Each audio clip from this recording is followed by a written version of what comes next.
Ya, oke. Sahabat Hendro, kita lanjutkan di bagian part yang kedua. Kita akan masih bahas paket 5 ya, mengenai klasifikasi molekul. Oke, kita lanjut saja ke nomor 13. Oke, di nomor 13 di sini ditanyakan begini, mengenai kelas berikut yang salah satu anggotanya secara teoritis dapat menambah oksigen terlarut di habitatnya. Artinya berarti clue-nya adalah cari sesuatu yang bisa memproduksi O2. Nah, dari manakah secara alami ini bisa diproduksi dari peristiwa fotosintesis. Nah, fotosintesis syaratnya tentunya molekul tersebut harus merupakan molekul hidup yang autotrof, harus punya alatnya, punya kloroplas, punya klorofil untuk berfotosintesis. Jadi kita cari di sini siapa yang anggotanya mempunyai organel kloroplas. Lihat clue-nya ya. Nah, oke, sekarang kita analisis di sini. Mastigophora. Nah, mastigophora dari kata mastik. Mastik itu artinya tongkat. Nah, fora bisa berarti kere, fora mempunyai ya, mempunyai tongkat. Nah, maksudnya gimana? Maksudnya ini adalah anggota dari protozoa yang alat geraknya berupa flagel. Oke, atau dengan kata lain berarti anggota dari flagellata. Oke, nah flagellata ada yang bisa berfotosintesis. Nah, oke. Umumnya memang di antara ini masih 13 tuh masih sama tentang protozoa juga. Ya, jadi cukup banyak ya soal-soal tentang protozoa. Dia diperdalam lagi pengetahuan tentang protozoanya sampai lebih detail lagi. Nah, flagellata ada yang punya kloroplas banyak ya, atau sebagian besar anggotanya memang punya kloroplas, punya klorofil, jadi dapat berfotosintesis. Berarti flagellata atau mastigophora betul ya. Jadi kesimpulannya jawabannya adalah A. Untuk yang B sendiri, rhizopoda. Nah, kalau rhizopoda sendiri itu yang alat geraknya berupa kaki semu. Jadi artinya itu kelompok amoeba ya. Ya, itu biasanya organisme-organisme mengurai. Jadi bukan makhluk hidup yang fotosintetik. Jadi kesimpulannya rhizopoda tidak tepat.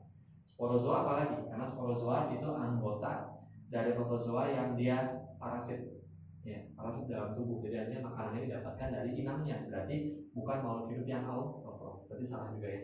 Scyphozoa itu adalah salah satu kelas dari filum Coelenterata ya, yang mana anggotanya populer seperti Aurelia aurita atau ubur-ubur ya. Jadi Scyphozoa sendiri untuk membantu mengingat berasal dari kata skipos dan zoo.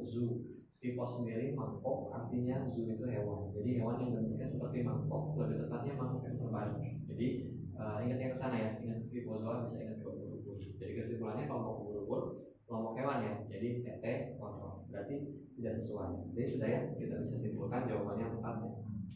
Kita lanjut berikutnya nomor 14. Di nomor 14 ditanyakan di sini adalah mengenai protozoa, masih protozoa, jadi cukup banyak ya. Protozoa merupakan hewan bersel tunggal dan mempunyai sistem organisasi sel yang memadai untuk kelangsungan hidupnya. Clue-nya di sana protozoa yang dimaksud itu memang yang bersifat uniseluler, bersel satu.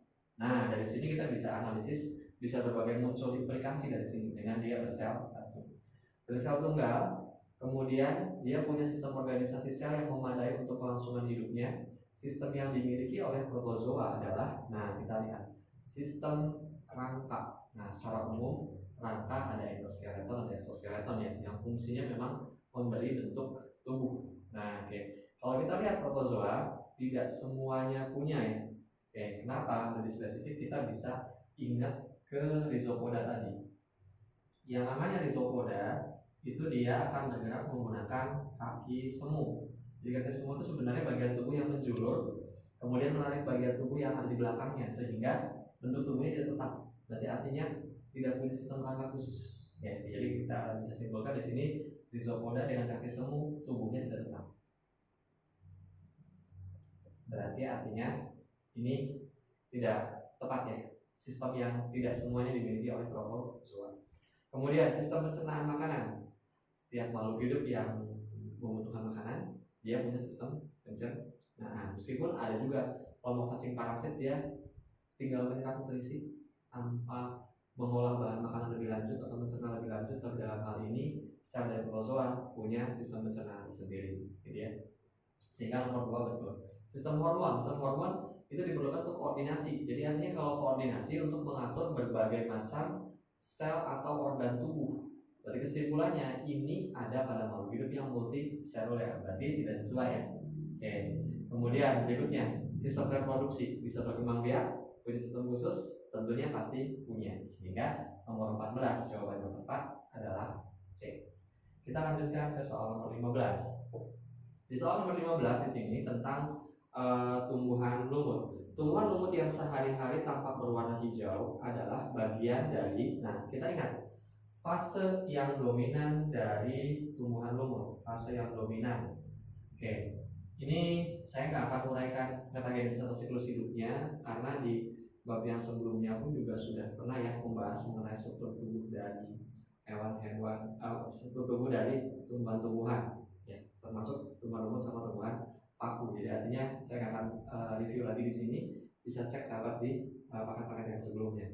Nah, saya mengingatkan saja di sini di mana fase yang dominan antara tumbuhan lumut atau Bryophyta itu berbeda atau berkebalikan dengan tumbuhan paku atau Pteridophyta. Nah, fase yang dominan dari Bryophyta itu adalah fase gametofitnya, jadi penghasil gametnya, penghasil dari spermatozoid dan ovumnya. Sedangkan di Pteridophyta fase yang dominannya adalah fase sporofit. Maksudnya fase yang dominan adalah ini punya siklus hidup paling lama masanya atau waktunya. Jadi kalau kita melihat tumbuhan lumut dalam kehidupan sehari-hari itu pasti bentuk gametofitnya, dan sebaliknya kalau kita lihat tumbuhan paku kita pasti menemukan dalam fase sporofitnya. Jadi kalau sahabat menemukan tumbuhan paku, cek saja di sana ketika sudah dewasa pasti bisa menghasilkan spora atau ada kotak spora. Oke, kita lanjutkan berikutnya. Jadi kesimpulannya nomor 15 kita simpulkan dulu, yang tepat adalah gametofit. Kita lanjut ke soal nomor 16. Oke.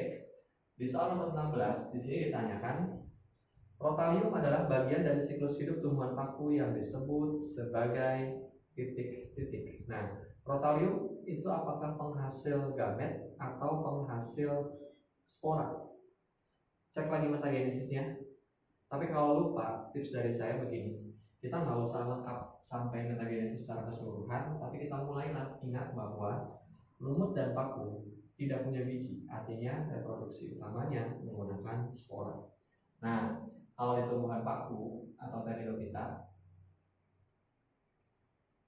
sporanya ini dia bisa tumbuh menjadi protalium. Dan kita ingat di tumbuhan paku fase yang dominan adalah fase sporofitnya, fase penghasil sporanya.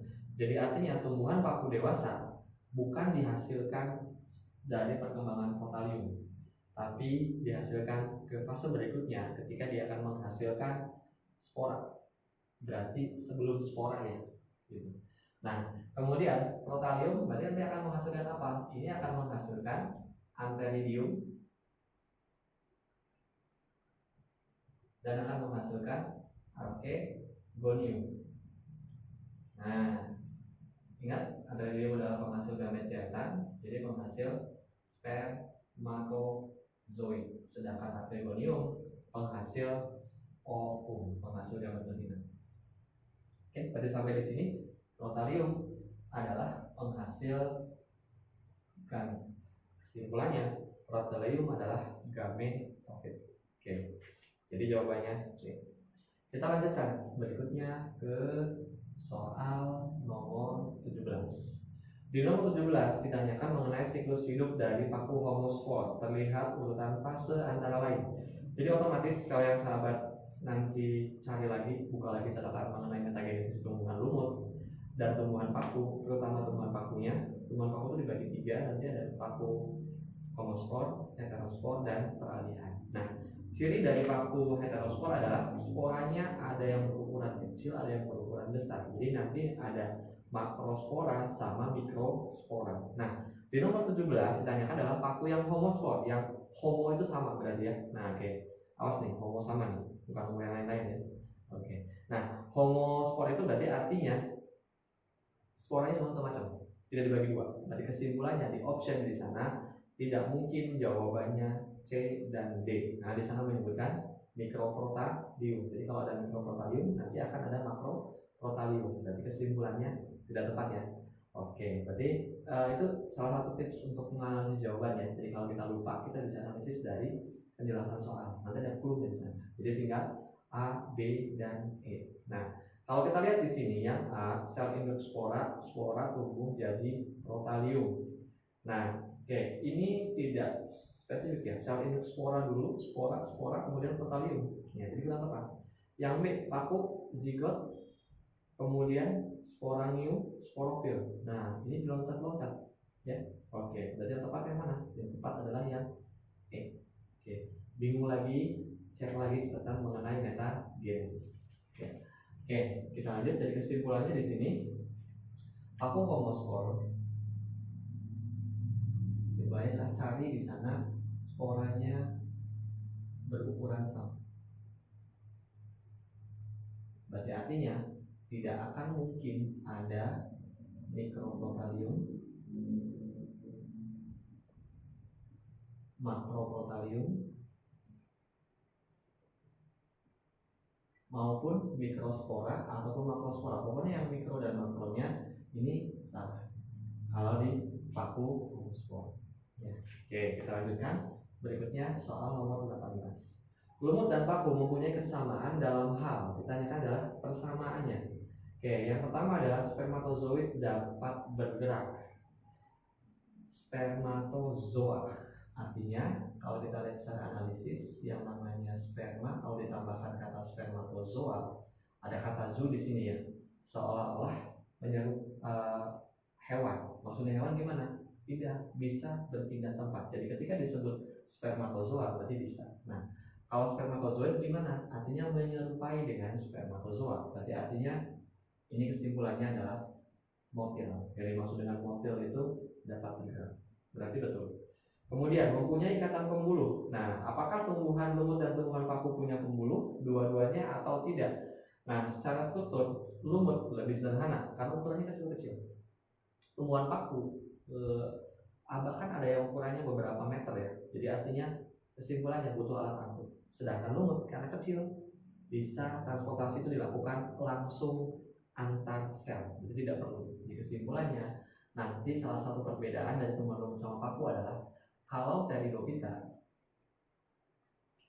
karena tubuhnya besar sudah memerlukan alat angkut atau disebutnya sebagai kelompok Tracheophyta. Dari kata trachea artinya saluran. Jadi tumbuhan yang punya saluran. Maksudnya di sini dia sudah punya silem dan fluid. Nah, kebalikan dari Tracheophyta itu Tracheophyta kebalikannya adalah Atracheophyta. Nah, Atracheophyta sendiri ini yang dimaksud adalah tumbuhan lumut atau Bryophyta. Oke, jadi dalam hal ini berbeda antara Pteridophyta dan Bryophyta. Kaitannya dengan silem dan fluid. Tumbuhan paku punya, tumbuhan lumut belum punya atau belum perlu karena memang tubuhnya kecil. Jadi kalau lupa nanti balikkan lagi ke strukturnya seperti apa. Di situ punya clue. Jadi yang kedua kurang tepat. Yang ketiga mempunyai pergiliran generasi, punya metagenesis, punya. Yang tadi dimaksud dengan fase sporofit dan fase gametofit. Jadi kesimpulannya 1 dan 3 betul. Nah, kemudian dapat berfotosintesisnya. Dalam salah satu siklus hidup ada yang sangat singkat usianya sehingga tidak mungkin melakukan fotosintesis. Jadi kesimpulannya kurang tepat ya. Kalau tumbuhan dewasanya iya bisa berfotosintesis, tapi ada di salah satu metagenesis yang sangat singkat usianya sehingga tidak bisa berfotosintesis. Jadi nomor 18 jawaban yang tepat adalah B. Kita lanjut ke soal nomor 19. Marsilea crenata atau semanggi adalah kelompok, kalau sahabat buka catatan pengantar di sana udah tahu Marsilea crenata adalah salah satu contoh dari paku heterospora. Tadi kesimpulannya pernyataan pertama salah. Kemudian tumbuhan air tawar bisa tumbuh di pematang-pematang sawah, jadi termasuk air tawar ya, dekat dengan air tawar maksudnya. Kemudian tumbuhan air yang heterospor. Jadi kesimpulannya betul. Ya, jadi kesimpulannya juga di sana yang tepat 2 dan 4. Tapi jawabannya adalah C karena Marsilea ternata adalah termasuk paku heterospora.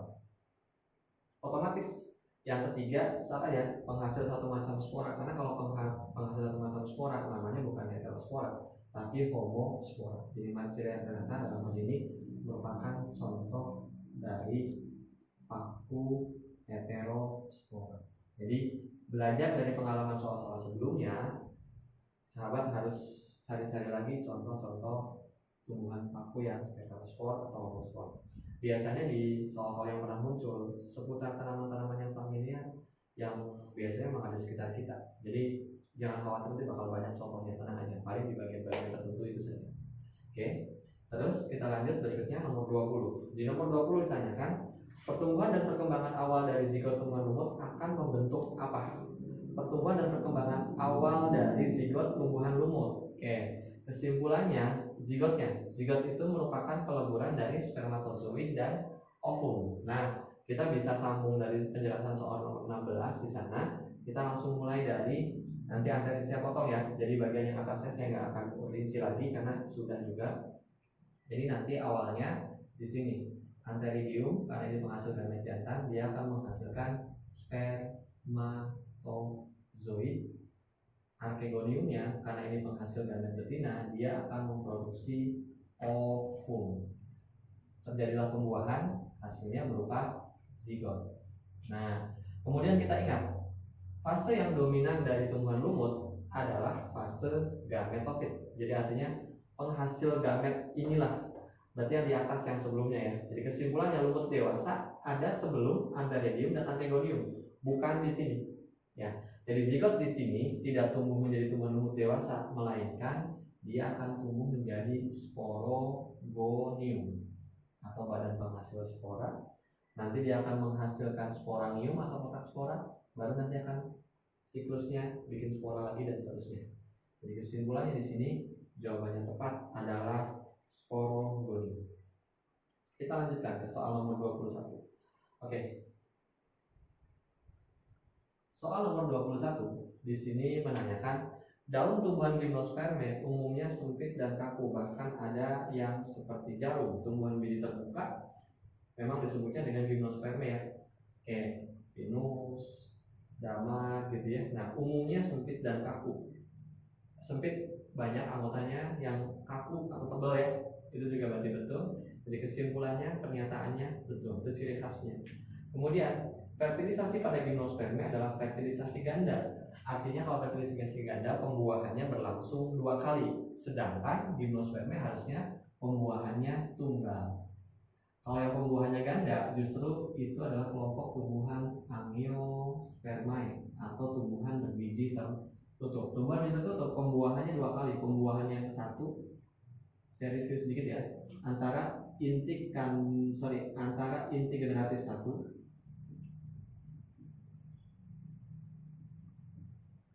nanti akan membuahi ovum, ini yang akan memproduksi zigot. Pembuahan yang kedua ini melibatkan, saya singkat IG integratif 2 akan membuahi inti kandung lembaga sekunder. Ini akan menghasilkan endosperm atau cadangan makanan, endosperma. Kesimpulannya, yang bijinya dilengkapi dengan endosperma itu adalah tumbuhan angiosperme. Jadi ya, di tumbuhan gimnosperme tidak ada. Oke, berarti kesimpulannya nomor 21 jawabannya yang tepat adalah C. Kita lanjut ke nomor 22. Di nomor 22 di sini diminta mengidentifikasi pernyataan yang benar terkait dengan tumbuhan lumut, tumbuhan paku, termasuk tumbuhan Anthophyta. Ya, Anthophyta maksudnya tumbuhan berbunga. Nah, di bawah ini mana yang tepat? Kita cek. Secara alami spora dapat tumbuh menjadi individu baru, sedangkan tumbuhan berbunga alat reproduksi utamanya adalah biji. Nanti kesimpulannya kurang. Yang kedua, menghasilkan sel telur dan sel sperma sebagai sel kelamin. Betul. Fase sporofit lebih panjang daripada fase gametofit. Nah, artinya ini tidak berlaku pada tumbuhan lumut dan tumbuhan paku, karena lumut dan paku fase dominannya berbeda.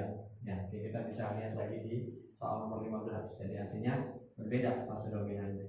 Kemudian berikutnya memiliki organ reproduksi seksual. Jelas tadi ya, penghasil gamet atau gametofit kedua-duanya juga punya. Jadi kesimpulannya nomor 22 jawaban yang tepat adalah C. Jadi kalau ditanya persamaan di nomor 22 tadi, gitu ya. Persamaannya dalam hal yang pertama ada metagenesis di tumbuhan lumut sama tumbuhan paku. Di keduanya metagenesis ini nanti ada fase gametofit, kemudian nanti ada fase sporofit. Nah ini keduanya ada, cuma perbedaannya adalah panjang pendeknya. Ya, oke, kita lanjutkan berikutnya ke soal nomor 23. Amoebosit pada Porifera berhubungan dengan titik-titik. Nah kita ingat Porifera itu adalah kelompok hewan invertebrata yang dianggap paling sederhana. Meskipun bersel satu, mereka tinggal berkoloni. Nah ketika mereka tinggal berkoloni berkumpul, nanti ada pembagian tugas. Ada yang tugasnya untuk mencerna makanan, mengedarkan makanan, pelindung, berkembang biak, gitu ya. Nah itu masing-masing punya tugas tersendiri. Nah di sini yang ditanyakan adalah mana fungsi dari sel amoebosit. Nah jadi ini sebenarnya soalnya bukan soal hafalan ya, analisis ya. Amoebosit kita ingatnya ke amuba. Jadi artinya kalau amoebosit ini selnya seperti amuba, bisa bergerak, bisa pindah tempat. Nanti kaitannya dengan apa nih? Yang pertama kaitannya dengan transportasi. Yang kedua bisa juga kaitannya dengan pencernaan, karena dia bisa mengambil bahan makanan, dicernanya, sudah beres, diedarkan juga. Jadi sel amoebosit di sini yang tepat fungsinya adalah untuk transportasi dan pencernaan intrasel. Jadi jawabannya di sana adalah C. Karena untuk reproduksi itu ada sel tersendiri yang fungsi untuk reproduksi, namanya sel arkeosit. Ini fungsinya untuk reproduksi. Kita bisa ingat Archegonium adalah salah satu jenis penghasil gamet betina. Jadi nanti kalau lupa, jangan khawatir, analisis kata-katanya. Tetap masih akan bisa kelihatan fungsinya dari sana. Arkeosit fungsinya reproduksi. Nah, nanti ada lagi sel lengkapnya sedikit. Ada sel pinakosit. Nah, kalau pinakosit ini kaitannya dengan pelindung.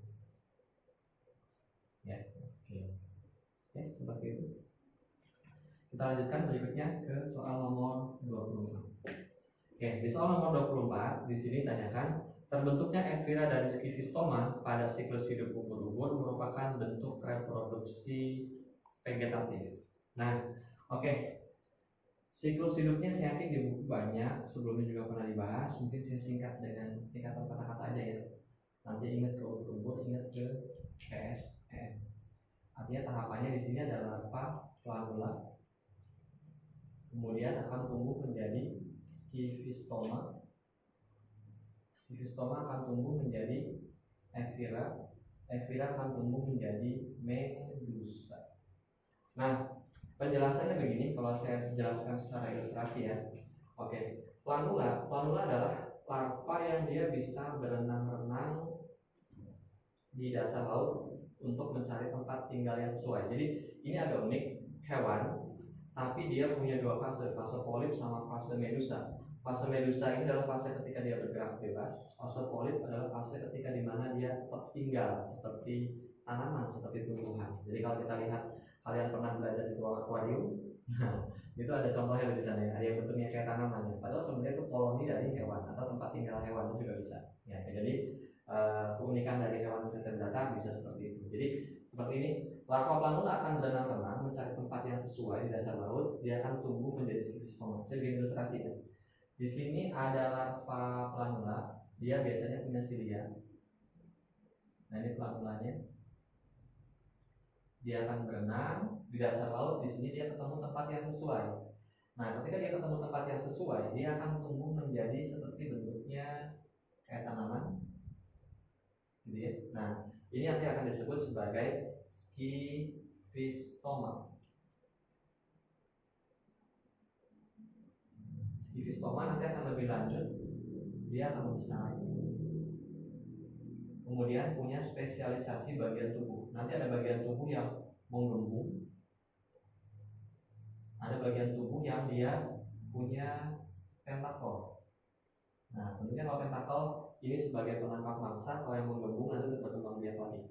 Nah, perkembangan dari skifistoma ini yang kita sebut sebagai evira. Dari evira ini, bagian yang menggembung tadi ini saya sebut sebagai gonangium. Nah, gonangium ini nanti akan memproduksi apa yang disebut dengan ubur-ubur. Jadi kalau sahabat pernah nonton film SpongeBob atau yang lainnya, ubur-ubur tadi itu dihasilkan dari bentuk yang seperti tanaman ini, dari bagian lengan gonangium. Nah, ubur-ubur ini nanti akan ada ubur-ubur jantan, nanti akan ada ubur-ubur yang betina. Nah, dari sini nanti keduanya akan menghasilkan sel kelamin, akan menghasilkan sel sperma, akan menghasilkan ovum. Terjadi fertilisasi, akan menghasilkan satu sel disebut sebagai zigot. Zigotnya akan berkembang lagi menjadi larva planula dan seterusnya. Jadi kesimpulannya ini berupa siklus, berupa kita sebut juga dengan metagenesis. Nah, di nomor 24 kita balik lagi ke pertanyaan di sana. Terbentuknya evira dari skifistoma. Terbentuknya evira dari skifistoma. Oke, sampai di sini. Pada siklus hidup ubur-ubur merupakan bentuk reproduksi vegetatif. Evira, lengannya bisa menghasilkan individu baru tanpa kawin. Berarti kesimpulannya ini evira tersebut adalah bagian dari reproduksi vegetatif. Yang generatifnya yang mana dong? Generatifnya ketika dia menghasilkan sperma dan ovum. Yang generatifnya justru adalah medusanya atau ubur-ubur dewasanya. Tadi medusa itu adalah yang bisa pindah tempat. Ini bentuk medusa. Ini bentuk polip. Ya, oke, jadi sampai di sini kita bisa simpulkan evira adalah fase reproduksi vegetatif. Sedangkan medusa atau ubur-ubur dewasanya adalah fase ketika dia bereproduksi secara generatif. Dari kenyataannya betul, kita cek alasannya. Bentuk evira pada ubur-ubur terjadi tanpa melalui peleburan gamet jantan dan gamet betina. Bentuk evira ini katanya terjadi tanpa peleburan gamet jantan dan gamet betina. Kalau kita telusuri, evira berasal dari skifistoma. Skifistoma yang berkembang dari planula, dan larva planula tadi itu adalah hasil perkawinan atau hasil fertilisasi. Jadi kesimpulannya tidak tepat. Sehingga jawaban yang tepat untuk nomor 24 adalah C. Oke, kita nanti akan melanjutkan. Ya, kita lanjutkan lagi ke soal berikutnya. Oke, kita lanjut ke soal nomor 25. Hewan dengan ciri-ciri tubuh bersegmen, tubuhnya bilateral simetris. Kita balik lagi dulu. Bersegmen itu artinya bergaris-garis atau terdiri dari bagian-bagian yang seperti disambung ya, akan terlihat luas-luasnya. Bentuknya bilateral simetris, tubuhnya cuma bisa dibagi menjadi dua bagian yang sama besar. Kita bisa ibarat tubuh kita ya, kalau kita belah dari tengah kita akan dapat dua bagian yang sama persis. Tapi kalau kita belahnya dari sini, bagian atas dan kepala, bagian bawah tidak gitu ya. Jadi artinya kita memang punya bilateral simetris seperti itu ya, bayang ya. Nah, kalau yang multilateral itu yang dibagi dari bagian tubuh manapun, semuanya akan menghasilkan bagian tubuh yang sama. Nah, di sini yang tanyakan adalah yang bilateral simetris. Kita diminta mengidentifikasi dari ciri-ciri ini kesimpulannya kelompok apakah gitu ya. Tersegmen, ada garis-garisnya, bayangkan tubuhnya bilateral simetris, tidak memiliki saluran pencernaan. Nah, ini clue yang penting juga, tidak memiliki saluran pencernaan. Berarti nggak ada usus lambung dan yang lain-lainnya. Nah, terus berikutnya, tubuhnya ditutupi kutikula dan tidak bersilia. Ada lapisan lilinnya, ada pelindungnya. Berarti biasanya ini makhluk hidup yang parasit karena dia punya pelindung, dia tidak mudah dirusak. Pada setiap segmen dijumpai alat reproduksi jantan dan betina. Kesimpulannya hermafrodit. Nah, jadi dari ciri-ciri yang tadi mana bisa kita simpulkan? Kelompok apakah yang dimaksud?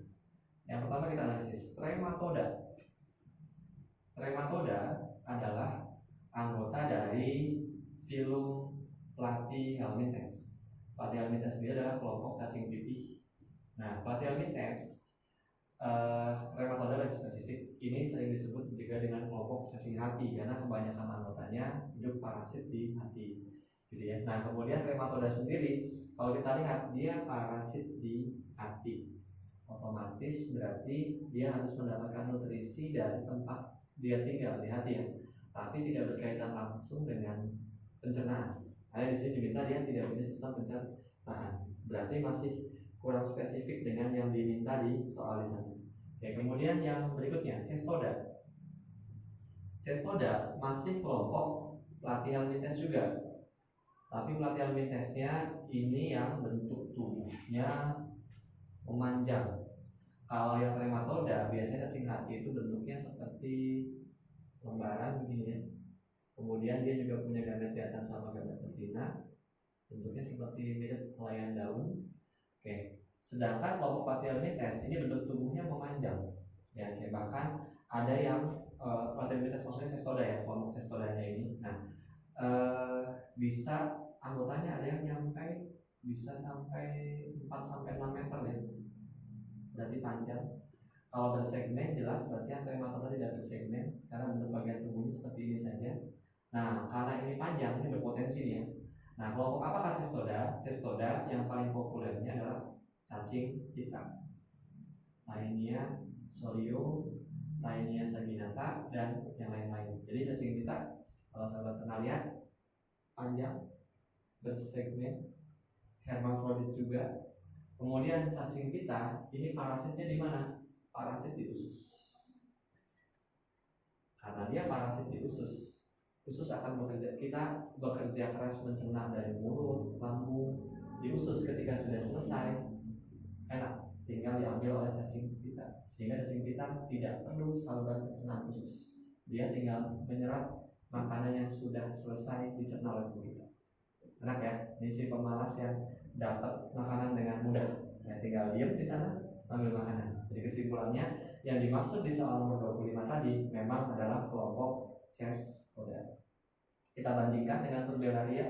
Kalau Turbellaria sendiri ini adalah masih sama kelompok Platyhelminthes juga, cuma ini yang kebagian sebagian besar anggotanya tidak parasit. Contoh yang paling terkenal adalah Planaria. Ya, kayak nama populernya Planaria, kayak atau Dugesia ya. Nah, jadi kesimpulannya ini lebih sering dimanfaatkan sebagai bioindikator sungai. Jadi kita bisa menemukannya di sungai-sungai yang masih bersih. Dan ini tidak parasit pada molekul. Jadi kesimpulannya bukan ya Turbellaria. Tadi sudah sih, memang jawabannya tepat adalah cestoda. Kemudian berikutnya Polychaeta, Oligochaeta, ini kelompok cacing yang tubuhnya memang bersegmen juga, yaitu Annelida. Nah, cuma keduanya ini cacing yang memang tinggal di alam bebas, artinya berarti tidak parasit. Oligochaeta kita bisa temukan contohnya misalnya cacing tanah gitu ya. Kemudian Polychaeta cacing-cacing yang hidup di laut, Nereis virens dan yang lain itu kebanyakan Polychaeta yang memang hidupnya bebas, jadi tidak parasit. Jadi kesimpulannya Polychaeta dan Oligochaeta tidak tepat. Jadi yang paling tepat adalah cestoda.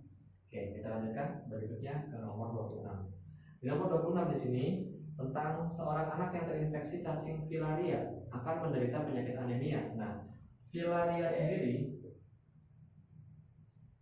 menyebabkan penyakit yang sering disebut dengan filariasis atau sering kita sebut dengan penyakit kaki gajah. Nah, oke. Akrab ya dengan penyakit kaki gajah, sementara lihat di media atau di secara langsung di sekitar kita gitu ya. Nah, kaki gajah sendiri ini akan menyumbat cacing filarianya, menyumbat getah bening yang ada di kaki. Getah bening ya. Jadi tidak ada kaitannya dengan sel darah merah di sini. Secara langsung tidak ada gitu ya. Oke, jadi kesimpulannya bukan atau salah ya. Kemudian berikutnya, cacing filaria hidup di pembuluh darah dan menghasilkan zat antikoagulan, zat anti pembekuan darah yang menghalangi pembekuan darah. Nah, jadi padahal justru dia menyumbat pembuluh darah. Berarti keduanya tidak tepat. Kesimpulannya di sini kesimpulan nomor 26 keduanya salah. Oke. Sahabat juga nanti mungkin di soal yang lain pernah menemukan nama cacingnya adalah Bucereria bancrofti. Ini yang memang biasanya lazim disebut sebagai cacing penyebab kaki gajah. Nah, oke. Jadi artinya ini cacingnya, kemudian cacingnya ini vektornya adalah nyamuk. Nah, ini cacing. Jadi nanti kalau menemukan lagi tipe soal yang lain disebutkan individunya namanya Wuchereria lactobacter. Oke, kita lanjutkan berikutnya ke soal nomor 27. Di soal nomor 27 di sini tanyakan adalah ada ciri-ciri hewan. Jadi soal setelah klasifikasi banyak soal yang muncul deskripsi dari makhluk hidup, kemudian kita diminta menyimpulkan itu kelompok apa. Nah, jadi beres dari bab ini pastikan sahabat nanti nyari contoh di sekitar, misalnya nemu hewan apa atau makhluk hidup apa, identifikasi ini kelompok apa, ya sampai ke kelas apa, kalau perlu sampai ke famili atau ordonya. Nah, itu akan membantu sekali ketika menemukan tipe-tipe soal dari kategori klasifikasi makhluk hidup. Ya. Yuk, sekarang kita lanjutkan lagi. Ciri-ciri yang hewan yang dimaksud adalah berbuku-buku, artinya kakinya berbuku-buku, maksudnya bergaris-garis, kebayang ya? Berarti kesimpulannya dari ciri yang pertama ini sudah masuk ke dalam ciri dari kelas arthropoda. Ya, oke. Kakinya berbuku-buku. Cacing memang ada yang berbuku-buku tapi badannya bukan kakinya. Nah, jadi arthropoda dari kata arthros artinya luas-luas, podos atau poda artinya kaki. Ya, jadi kakinya berluas-luas. Nah, terus selain kakinya berbuku-buku, bagian kepala dan dada bersatu. Ya, oke. Jadi nanti dia punya bagian yang disebut dengan cephalothorax. Cephalot itu kepala, thorax itu dada. Jadi kepala sama dadanya menyatu. Bagian tersebut disebut sebagai cephalothorax. Kalau kita perhatikan ke tubuh kita, kepala pembatasnya ada leher, dada di bawahnya. Jadi kepala sama dada terpisah. Nah, kalau ini kepala dan dadanya menempel. Jadi bisa kita istilahkan tidak punya leher ya. Nah, oke. Jadi dia punya bagian cephalothorax. Kemudian berikutnya, pada abdomen, pada perut tidak terdapat kaki. Di perutnya tidak ada kakinya. Nah, dan ciri-ciri di atas, maka hewan tersebut termasuk ke dalam golongan, kita perhatikan optionnya ada insekta. Insekta ini adalah kelompok yang dalam bahasa Indonesia lazim disebut dengan serangga. Oke, serangga bagian dari arthropoda, betul. Kita cek ciri berikutnya, katanya ada cephalothoraxnya. Kemudian tadi ciri yang ketiga adalah abdomen atau perut tanpa kaki. Nah, kita cek sekarang dari ketiga ciri ini, insekta masuk tidak? Arthropoda jelas iya. Cephalothorax, kepala sama dadanya menyatu, perhatikan belakang, kepala dan dada satu bagian, sehingga arah dari kepala dan dada pasti bakal sama. Beda dengan saya, badan bisa mengarah ke sana, kepala bisa kemana? Karena ada leher. Nah, jadi kesimpulannya masuk juga cirinya. Yang ketiga, abdomennya nggak ada kakinya. Ambil contoh belalang. Kalau sahabat perhatikan kaki belalang, nempelnya di dada atau di perut? Ternyata nempelnya di dada. Kesimpulannya di perutnya nggak ada kaki. Jadi kesimpulannya kelompok insekta atau kelompok serangga yang punya cirinya adalah kakinya 6 atau kakinya 3 pasang. Ini betul yang dimaksud. Oke, kita coba bandingkan dengan yang lain. Krustase ini kelompok yang lazim kita sebut sebagai kelompok udang dan kepiting. Nah, oke. Masih arthropoda juga betul. Cephalothorax katanya kepala sama dadanya menyatu, udang, iya betul. Nah, abdomennya tanpa kaki. Masalahnya kelompok krustase, udang dan kepiting tadi, yang dia punya kaki 5 pasang atau 10 buah, di bagian perutnya justru udang punya banyak kaki. Jadi tidak. Kemudian berikutnya, arachnida. Arachnida ini adalah kelompok laba-laba. Nah, awas yang masih punya anggapan bahwa Spiderman atau laba-laba adalah kelompok serangga, beda ya. Karena memang arachnida, kelompok laba-laba itu punya kaki berbeda dengan serangga. Kakinya 4 pasang. Jadi pastikan kalau menggambar laba-laba kakinya harus 8, bukan 6. Karena kalau 6 salah, keliru ya. Oke, laba-laba dan Scorpio kalajengking. Kemudian kita lihat, kalau kita cek cirinya cephalothorax. Nah, oke, masih bisa dalam bertanya kalajengking seperti itu. Tapi kalajengking oke juga. Masalahnya yang laba-laba, nah itu yang bermasalah ya. Tidak hati memang arah lidah kurang. Oke, kemudian berikutnya diplopoda. Kalau diplopoda dari kata di itu dua, kaki, poda itu kaki ya. Jadi ini dia punya kaki yang jumlahnya 2 pasang tiap ruas tubuh. Contoh yang paling kita lihat dalam kehidupan sehari-hari adalah kelompok kaki 1000. Kakinya 2 pasang, tapi tiap ruas tubuh per ruas ya. Jadi kalau badannya panjang, ruasnya banyak, jumlah kakinya akan semakin banyak juga. Kemudian pada otomatis kakinya di perut-perut juga ada kaki ya. Berikutnya Chilopoda atau Myriapoda. Ini kelompok lipan atau kelompok kelabang. Dia punya 1 pasang kaki tiap ruas tubuh. Otomatis kakinya ada di bagian-bagian perutnya juga. Ya, jadi lebih tepat di sini adalah kelompok Insecta yang dimaksud. Oke, kita lanjutkan ke nomor 28. Di nomor 28 di sini adalah Agnatha adalah kelompok ikan yang tidak memiliki rahang. Ya, oke. Agnatha, Gnatostomata itu berrahang, kalau Agnatha tidak berrahang. Jadi kesimpulannya betul. Agnatha adalah kelompok ikan, ada katanya ya, tidak berrahang. Rahang itu seperti apa sih? Kita punya 2 buah rahang atas dan rahang bawah. Ini tempat melekatnya gigi yang kita gunakan untuk mengunyah. Sehingga ikan yang tidak berrahang dia kesulitan untuk mengunyah. Jadi memang biasanya bisa menghisap mangsanya cara memakannya.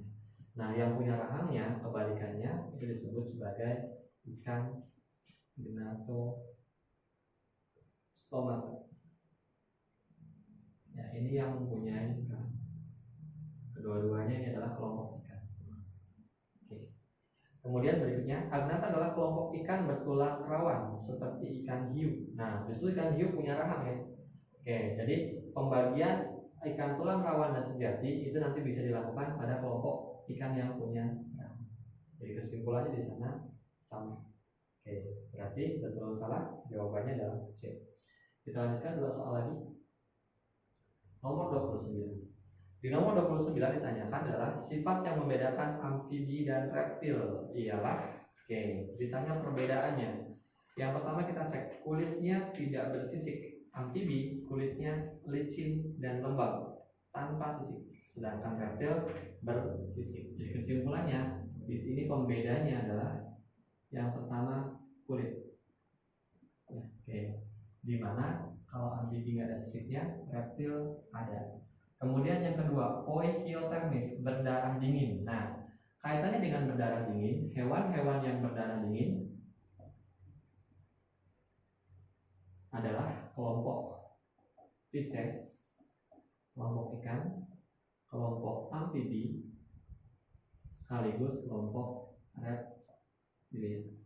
Sedangkan kelompok Aves dan mamalia adalah kelompok hewan berdarah panas atau kelompok homoiotermis. Jadi awas juga nanti istilah berdarah dingin itu bukan bermakna darahnya dingin, tapi maknanya adalah dia tidak punya mekanisme untuk menghasilkan suhu tubuh sendiri ketika ada di suatu tempat. Jadi ketika dingin dia akan kedinginan gitu ya. Nah, dan cirinya biasanya tidak ditandai dengan menggigil. Kalau hewan-hewan berdarah panas, kalau kedinginan dia akan menggigil sebagai bentuk mekanisme atau upaya menghasilkan panas. Oke, jadi kesimpulannya sama-sama saja amfibi maupun reptil, dua-duanya adalah berdarah dingin. Oke, jadi yang kedua salah. Telurnya berkulit lunak. Nah, kayak cangkang. Jadi kaitannya pembedanya adalah selain kulit, berikutnya pembedanya adalah cangkang. Kelompok katak, kelompok amfibi misalnya, dia akan bikin jelly atau cairan kental untuk melindungi telurnya yang memang lunak. Berbeda halnya dengan reptil yang sudah beberapa anggotanya, banyak anggotanya bikin cangkang, telurnya keras. Jadi artinya memang betul. Kemudian berikutnya adalah respirasinya dengan paru-paru. Kedua-duanya lebih lama menghabiskan waktunya di darat. Artinya berarti kedua-duanya alat nafasnya menggunakan paru-paru. Jadi sama-sama saja. Jadi perbedaannya di soal nomor 29 di sana dalam hal penutup tubuh kulitnya ada tidaknya sisik, kemudian cangkangnya ada tidaknya pelindung. Jadi kesimpulannya nomor 29 jawaban yang tepat adalah B. Kita lanjut ke soal terakhir, soal nomor 30. Di soal nomor 30, kuda laut dan kuda nil adalah hewan yang termasuk ke dalam kelas mamalia. Nah, dalam bahasa Indonesia kembali membuat soal memanfaatkan kekeliruan dari penamaan ya. Oke, kuda laut, kuda nil, seolah-olah depannya sama-sama kuda, jadi satu kelompok. Padahal kalau kuda nil atau hippopotamus atau hippocampus itu adalah nama dari kuda nil. Nah, kuda laut sendiri itu adalah kelompok Isles. Jadi artinya kuda laut bukanlah mamalia, malah kuda laut adalah kelompok ikan. Jadi ujung-ujungnya Isles nanti dengan mamalia. Nah, kalau kuda nilnya betul dia kelompok mamalia. Oke, sehingga kesimpulannya sama. Terus hewan-hewan yang termasuk ke dalam kelas mamalia memiliki kelenjar susu. Ya, oke. Jadi kita lihat kata mamalia ini berasal dari kata mamai. Mamai artinya adalah kelenjar susu. Jadi baik hewan jantan maupun betinanya secara umum dia punya kelenjar susu.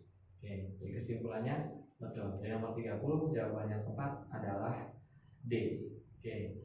Jadi belajar dari soal nomor 30 dan ada soal sebelumnya seringkali memanfaatkan kendala bahasa. Jadi ketika nama Indonesia di depan-depannya ini belum tentu keduanya menunjukkan takson atau kelompok yang sama. Misalnya kita bisa menemukan istilah kelapa sawit dengan kelapa pada umumnya ya. Misalnya kelapa gading dan yang lain. Meskipun di dalam bahasa Indonesia sama-sama disebut kelapa, kita perlu kritisi apakah nanti samanya sampai pada tingkat mana. Demikian halnya juga dengan istilah kuda laut sama kuda nil dan seterusnya. Jadi nanti ketika sahabat belajar lagi ada kata-kata yang seolah-olah kelompoknya sama, cek ya. Seringkali kadang-kadang itu sering dijadikan sebagai soal. Ya, oke. Demikian saja mungkin pembahasan di paket yang kelima, yaitu paket yang terakhir di semester sekarang. Oke, saya harapkan mudah-mudahan semua ikut belajar. Oke, jangan lupa ini peluang yang bagus untuk kita mengejar materi yang mungkin tertinggal.